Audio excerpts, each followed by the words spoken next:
Hi guys, my name's Brooke Poley, and today I'm going to be talking to you about how David Fincher uses ambiguity to create thriller movies such as Seven, Gone Girl, Zodiac, and Fight Club.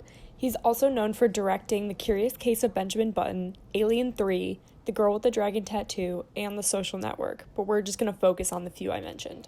Fincher is known for his thriller films that are full of blues and yellows that signify the inner/outer conflicts of characters, strategic cinematography that reflects his characters' emotions, and his sporadic surprise twists. So we'll start off with Fincher's second movie, Seven, in 1995, starring Brad Pitt and Morgan Freeman. The film is about two detectives solving a series of murders that follow the seven deadly sins. Fincher uses ambiguity in setting the scene for the movie.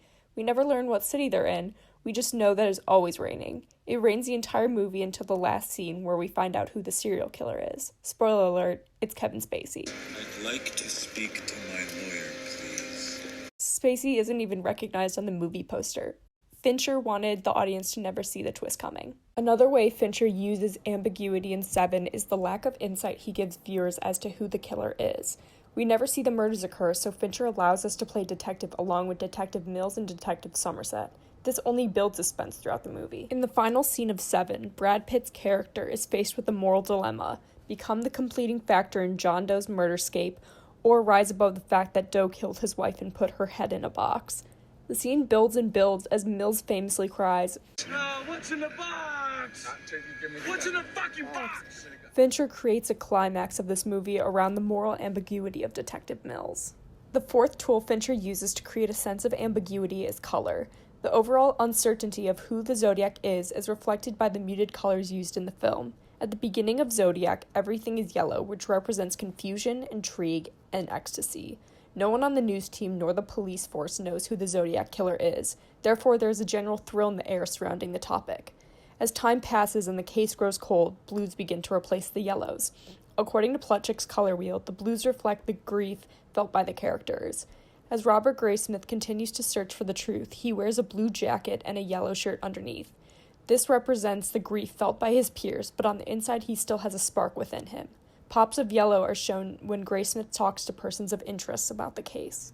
The color palette lays a foundation of uncertainty for the nearly 3 hours of the movie. The whole thrill of the film is how ambiguous everything is. There are a number of suspects, a plethora of investigators, and a diverse pool of evidence. The knives I had in my car with the blood on them, that blood came from a chicken that I killed for dinner. What? I had knives in my car that weekend. Maybe Bill saw them and called the other officer on me. Well, we'll be checking in on that.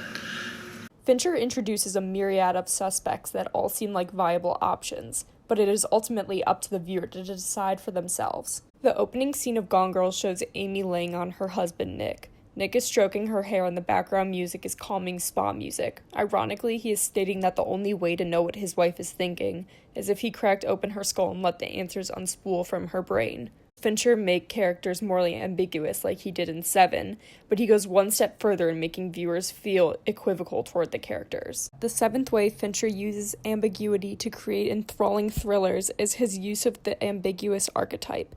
At first, when his wife disappears, Nick is seen as the damsel in distress, but the town they live in sees Nick as the villain because they believe he killed his wife. The people in police view Amy as the innocent one. However, the story progresses and it is soon found that Amy was trying to frame Nick for her murder. He became someone I did not agree to marry. He actually expected me to love him unconditionally. Then he dragged me, penniless, to the navel of this great country and found himself a newer, younger, bouncier, cool girl. You think I'd let him destroy me and end up happier than ever? No fucking way. He doesn't get to win. Amy turns out to be the antagonist, but she's consistently seen as the innocent from the eyes of the townspeople. The story has several twists and turns, and the characters can all fit into a number of archetypes. It just depends on which perspective you're looking from. Gone Girl is told in a relatively linear way, but we see a flashback as to how Amy set Nick up for her murder. From the start, viewers think that the story will be told linearly, but the flashback makes us realize that this story began long ago, when Amy first became unhappy in her marriage. The transitions between Amy's current situation and Nick's current situation leave the viewers with an ambiguous expectation as to how/when the two main characters' timelines will overlap. You fucking bitch. As all fans of Fight Club know, the main character Jack struggles with schizophrenia and dissociative identity disorder and has hallucinations of different versions of himself. These manifest as Tyler Durden, the cool guy Jack strives to be, and Marla, the woman Jack desires to have. The swift camera movements give clues as to Jack's delusions from the start. We first see him sitting alone on a plane when the camera pans and Tyler nearly comes out of him. Fincher uses the same blocking again later to represent Tyler inhibiting Jack's subconscious. Like here, Jack is on the phone and Tyler is in the background to represent Jack's testosterone jumping around as Jack is talking to Marla. The ambiguity created by the wide camera angles allows viewers to watch what they want to watch and draw conclusions on their own. The final stroke of genius Fincher uses to create the greatest thrillers of all time is his use of the ambiguous ending. Gone Girl, Fight Club, Seven, and Zodiac all have endings that leave viewers unsatisfied. They all allow for the creation of a sequel, but they're almost better off with their up-in-the-air finales. This way, the movie never truly ends because Fincher leaves the characters' paths up to the viewers.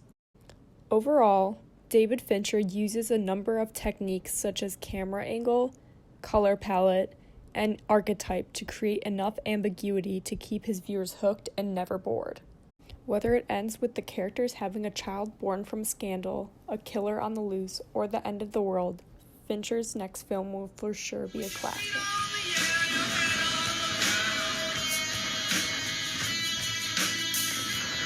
Try